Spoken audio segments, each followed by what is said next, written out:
Shut up! Welcome back to Conversations with Carol and Cheryl. Hey, Cheryl. Hey, Carol, how are you? I'm good. So today we have a celebrity, Cory, whose mom was a cougar. Oh. So, Cory, give us a little bit of background about your family. My family was fairly normal, like most families. That's a matter of opinion. And when my father died, my mother decided she wanted to continue on with her entertainment. She'd been married before, and she'd said that basically she'd had problems that some of the husbands just didn't have the stamina to continue on. Wow. So she decided that she would prefer somebody a little bit younger. Now, she was in her 40s. She was almost 40 when she had me. So by the time I'm in my teens, that puts her in her 50s. By the time I'm 20, she is about 60. And what she explained was that she liked men who were trainable. And by the time that they got to be 18, they were starting to develop opinions of their own. Now, my mother had always been very athletic. She used to like to ride horses, so she preferred her positions someplace where she could use her riding crop and spurs. So she must have squeezed the hell out of their side. Well, she probably did. She was discreet enough not to have me around at the times she was going through these, and I was wise enough not to bring my friends home. Where did she meet her cubs? Well, my mother had always been very good looking. Even up until her 80s, she was still turning people's heads, so she didn't have much trouble finding these guys. Did she ever have relations with any of your friends? No. Did your mom ever go for older men? No. Okay, did she ever have repeat cubs? Oh yeah, she wasn't one night stand. She would continue them over a long period of time, because if you're going to train somebody, you want them so that they're almost socially presentable. Not quite, but she could take them places. So they were like companions too. They weren't just like sex partners. They had a relationship. Like you just said, they went out to eat and... Yeah, she wasn't taking them to the opera, but they would be somebody she'd see over a period of time. Some of them several years. So she was open with you about this. Well, my father died. She had no daughter to talk to these things. So it's the same thing. You guys both have sons and daughters.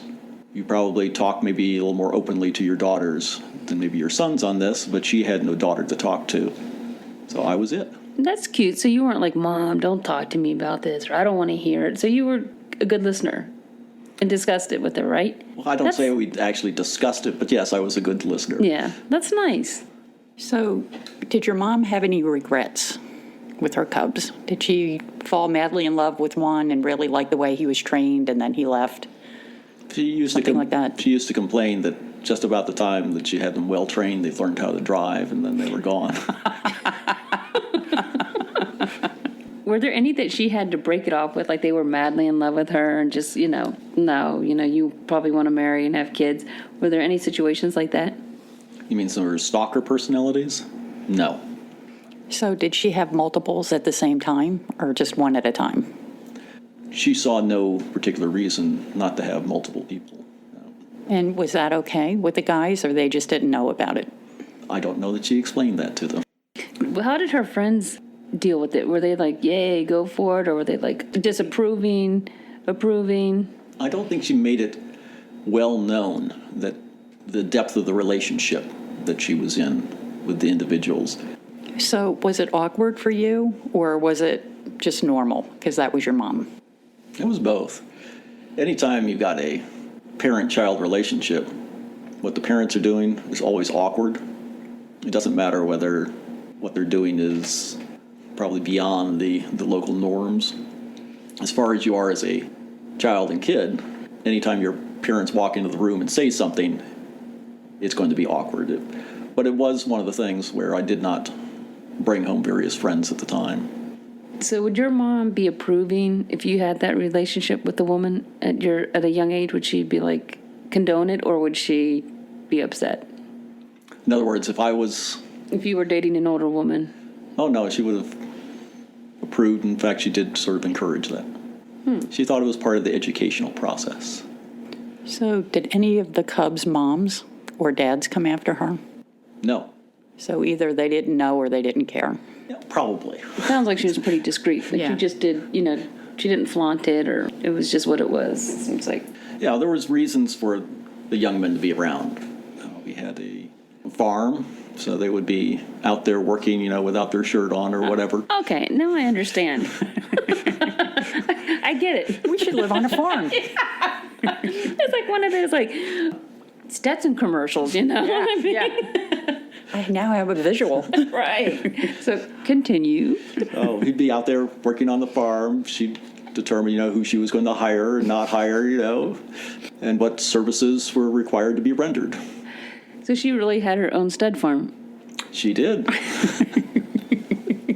Did you ever make friends with her Cubs? Since you're working on the farm, they're working on the farm. Did they ever talk to you, or? Well, I talked to them, yes. Yeah.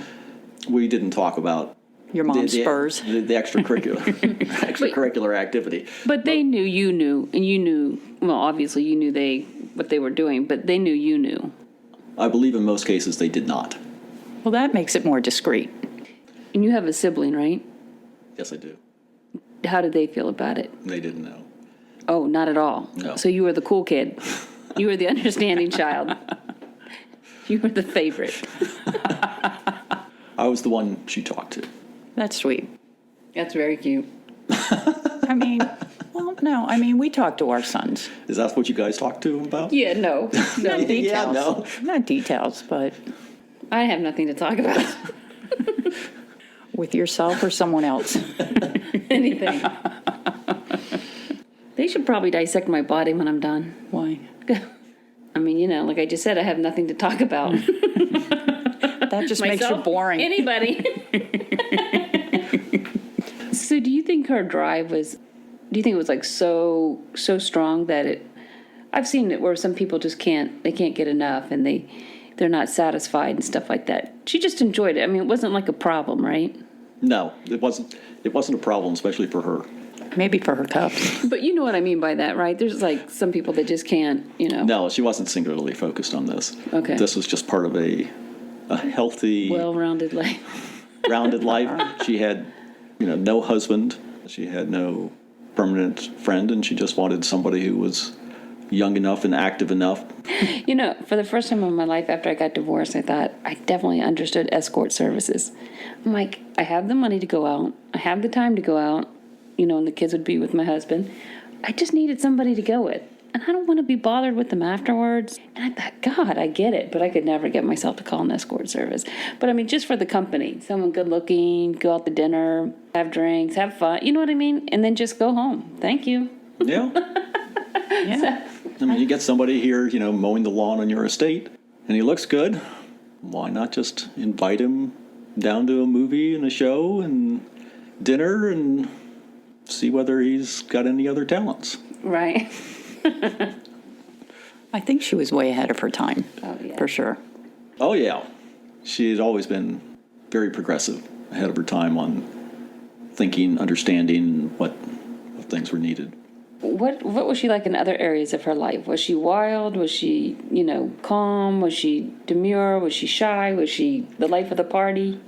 I wouldn't say that she was the life of the party, but over her lifetime, she had been married to a race car driver, had flown airplanes. She did? Yeah, she'd flown airplanes. She had loved to go riding. She would ride almost every day. She played polo, actually very aggressively, playing polo as to unseating other riders. Had traveled the world. She had been North America, South America, Europe, and she had a large collection of eclectic friends. So the boring people and sitting around and making cookies was not part of her life. Her life was much more like you might see a movie out of the Roaring Twenties or something like this. That's so neat. So I'm a visual person. Was she tall? Can you give us comparison, like maybe a movie star that she looked like? Because I'm thinking of someone like exotic, like Bianca Jagger. You know what I mean? That just comes in with like the silk slip dress and leaves and then goes and, does something else. Who can you compare her to? Lauren Bacall or something like this. Wow. I've always thought Lauren Bacall was so pretty. Yeah. So she had always a nice figure.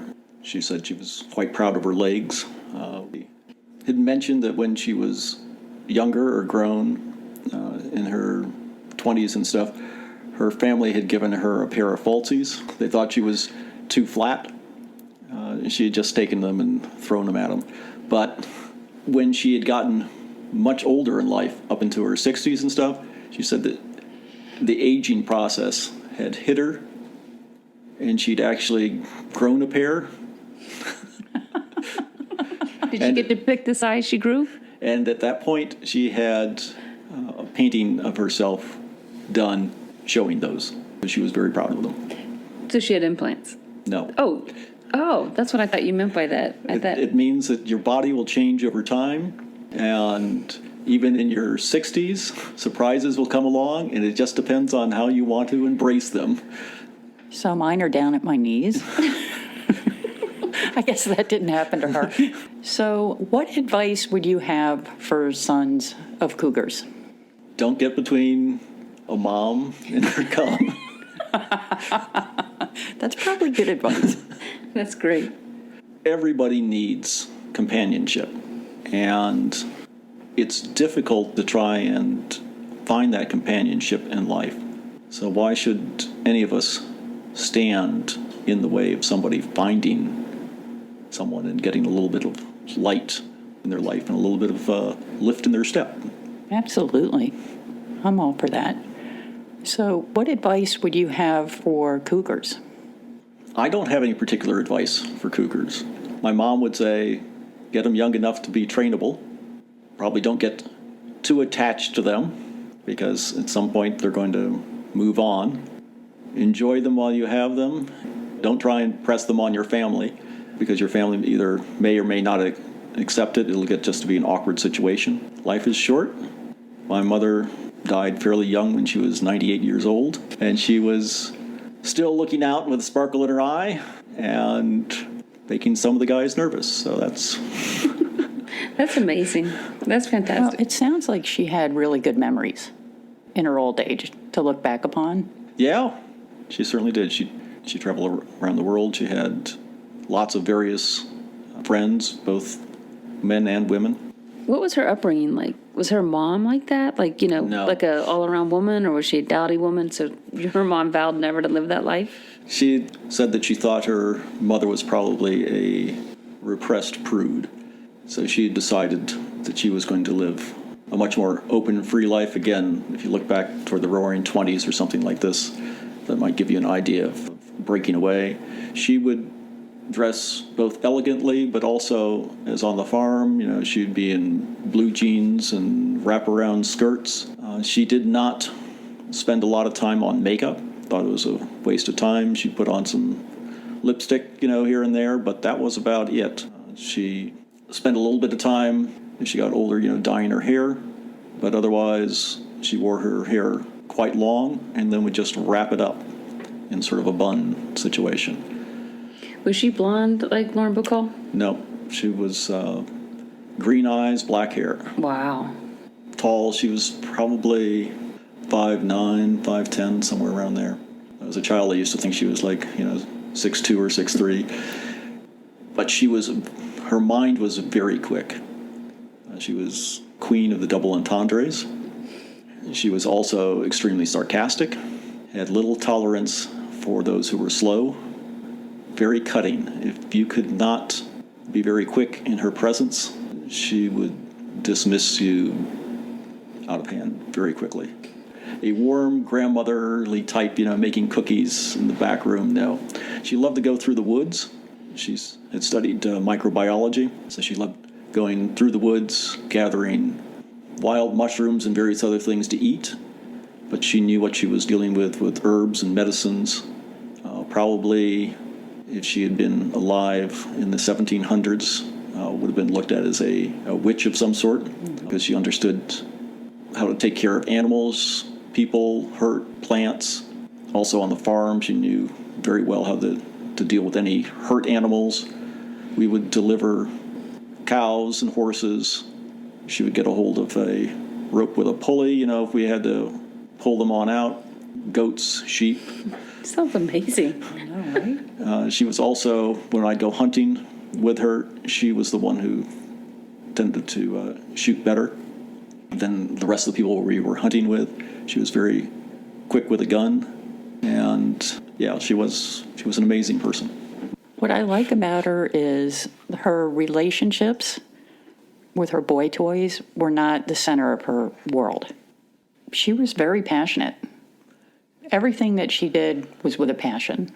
I wish my mom was like that. So many moms sit around and just don't live Judge life like people? they. No, yeah, no, but don't live like that. I mean, Yeah.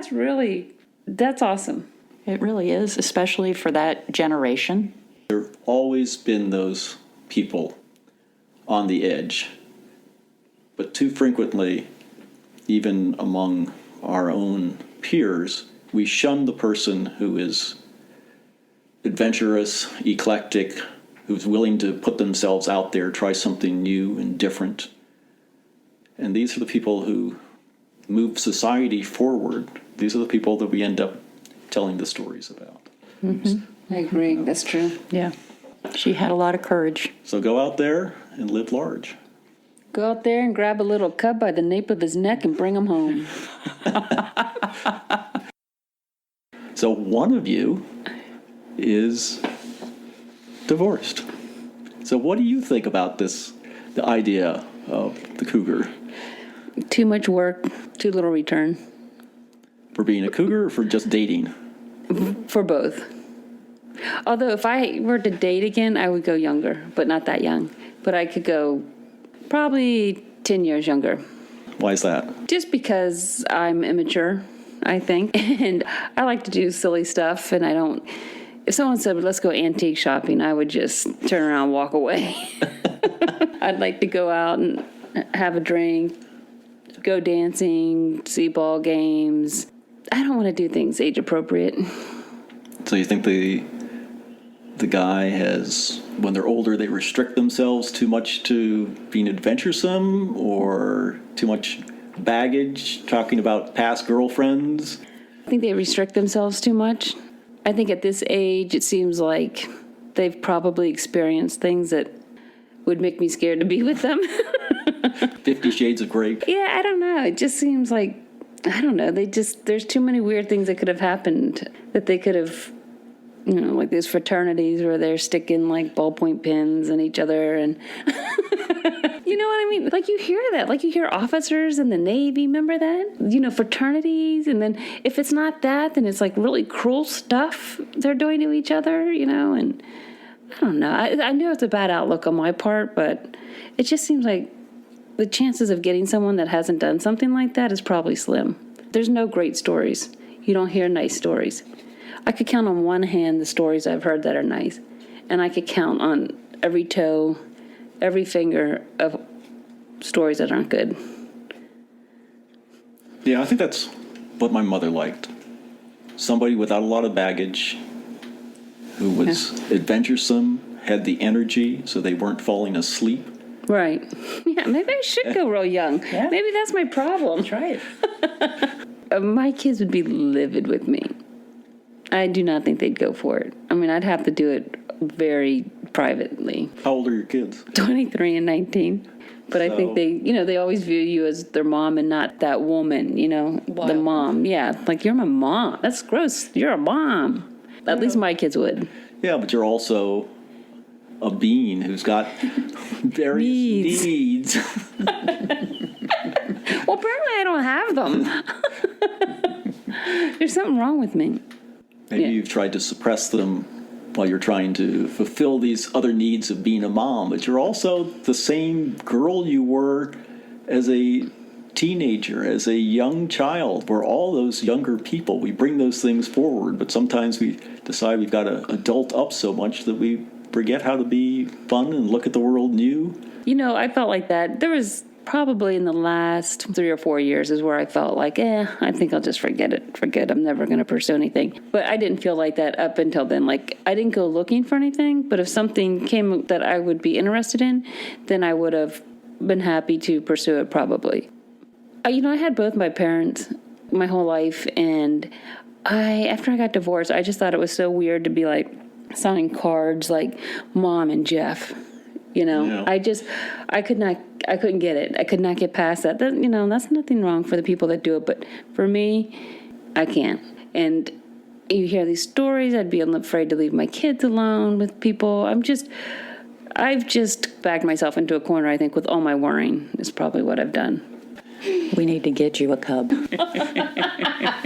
Well, I think your kids would want you to be happy. I keep saying, like, when they're gone, when they're, into their own thing. But then that's the other thing, like I said on the past episode. I don't want someone telling me, I don't want you going over there. They don't need you. You shouldn't babysit. You work today, so you shouldn't go over there and babysit. You should tell your kids no. I don't want that. I don't want someone telling me what to do. I think I'm so used to doing my own thing, and I want to be there for my kids. And my kids are genuinely fun. They're funny. Some people probably disapprove of this, but they're my friends now that they're older, to a certain degree. I'm not so wrapped up into them that when they leave, I'm going to fall apart either. Mm-hmm. So that's not healthy. So it's not like that either. Well, I think relationships are very time intensive. And do you really want to be putting your focus into a guy at this point in your life?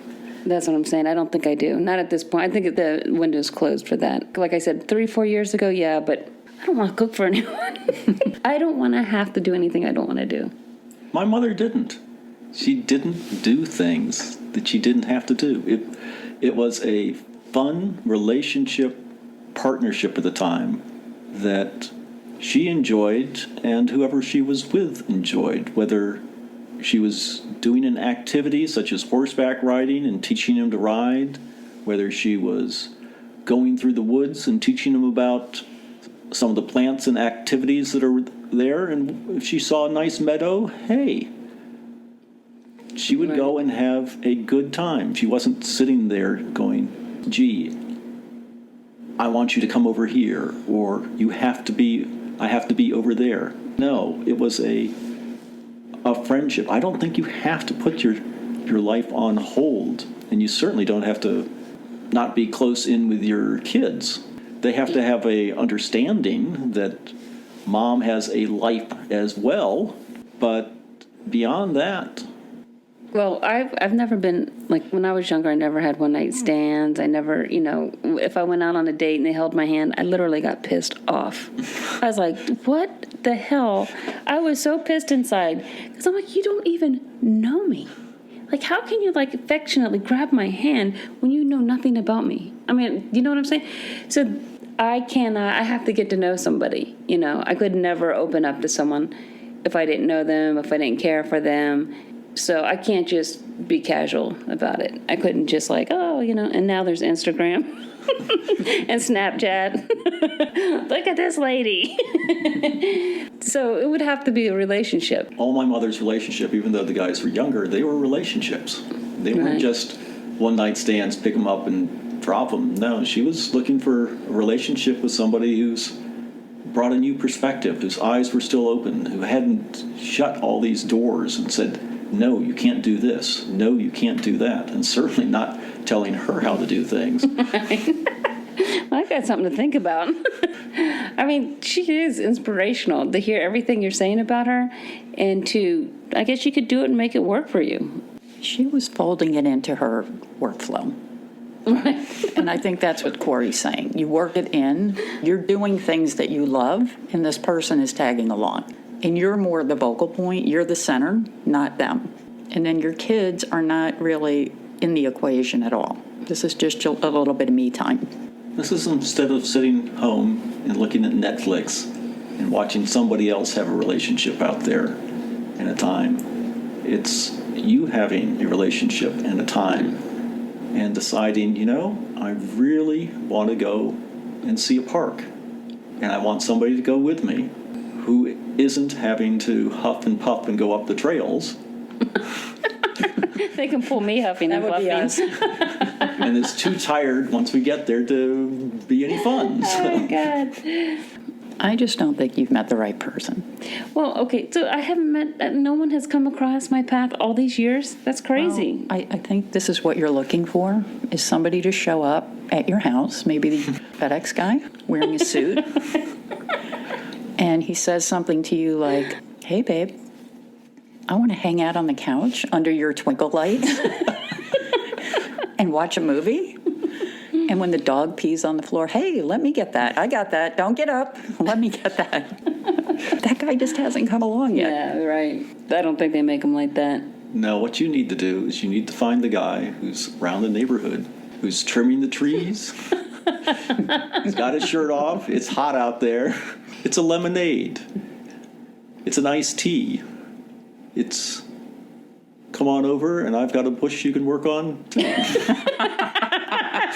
You got that right. And don't hold my hand while you're doing it. Right, because you don't know me. Oh my God. Too much of a germaphobe. I'd be like, oh my God, go take a shower. Do you have anything? Sure. Have them take a shower. Have them clean up and spritz. You don't have to put up with them. A little alcohol, a little Purell. Excuse me, I'm going to disinfect you now. Here's some hand sanitizer. We're going to start with that. I have some wipes. Oh my God. Just because I'm not exactly sure, can we put it in a baggie first? Everyone I know that's married pretty much went, I gotta go home now. We're not talking marriage. We're talking, you see the That's lawn right. That's true. service That's truck true. outside. It's a temporary situation. Right. I hear you. Let's see whether they can play with the mind. This is probably the real key area. Can they be interesting? Can you get something out of them besides just something physical or presence? And are they open? Well, I'll put this out there right now. If anyone wants to paint my entire house, I'll probably try something with you. I'm taking bids. You tell me what you want. And what will you do if they add on a little porch onto the place? Oh my God, I love a porch. I will skip the Purell. I'll close my eyes. I won't look if there's anything funky. So you don't mind if they wax your front porch? Where do we go from here? I don't know. I think Cory's got a point. Let's go look out the window and see what's out there. I was gonna say. And what do you think you can bring to your life as the married side in here? From this story, Yeah, from this story. don't look at guys with their shirts off. Yeah, what about you? I'm very happy with Butch. Yeah, I think as a married person, you have to keep reinventing yourself and reinventing the relationship. And if you're going to be with somebody long term, there's going to be peaks and valleys and good times and bad times, and you ride the wave. I say you put a high school uniform on him and a baseball cap. I like it. Get those hot pants out, those shorts. Make him wash your cardigan. Let's get those knee socks with the 3 stripes on them. Have his butt cheeks hanging out. Yeah, go for that adventure. Go for the hiking adventure. Yeah, for sure. No, we do that. Well, what about you, Cory? Is this?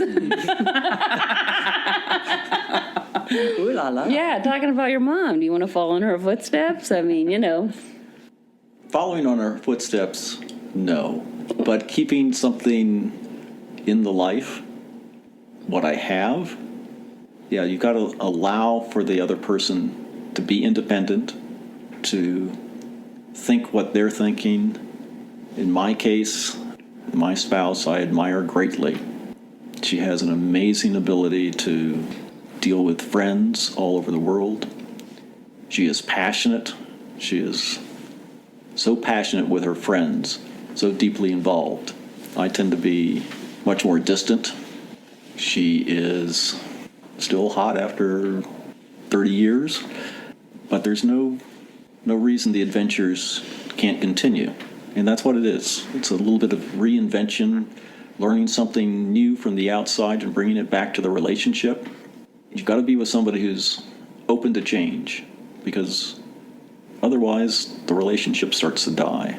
For you, that would be different color baggies. You got to change it up. Yeah, well, they sell them down at the store in different colors. Yeah.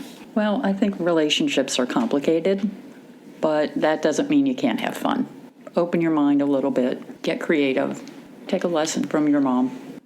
I went past a graveyard, and in the graveyard, if you look at most of the graves, they're there for short periods, and especially if you go through some of the graveyards on the east coast of the United States. You'll notice that you can see they're 20 years have been alive, maybe 30, maybe 40, but a lot of them have been dead a long time. We are on Earth for a period of time, and then the door closes. You need to have times, adventures, memories. This was when my mother got older. These were the things that she was able to recount. Memories of her friends, her grandfather even, when she was a young child, having been, I believe, 8 years old, and having gone to Yellowstone with her grandfather, and probably Buffalo Bill at the time, considering the age. She remembers such fond memories of being with her parents, being with her husbands, and being with those who came after her husband. But go out there, have a life. You don't get any extra points for sitting around and waiting for life to happen. It's out there. You guys are starting off here on an adventure with a podcast and going into the scape of the video of the mind as we create these pictures in people's heads. That's an adventure. Continue on and put some spice in the life. Good advice. What's the worst thing that can happen? Are you kidding? Herpes. Gonorrhea. So in other words, you'd get something you've never had before. Pregnant.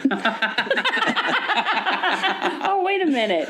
Yeah, something I never had before. I'll go to the doc. Look what I got. I don't mean to brag, but I need a prescription. Hey, baby, come here. I'm going to give you something you've never had before. Gift that keeps on giving. We'll just ask them to bring their medical card. Right. Well, OCD and a little germaphobe. Thank you, Cory.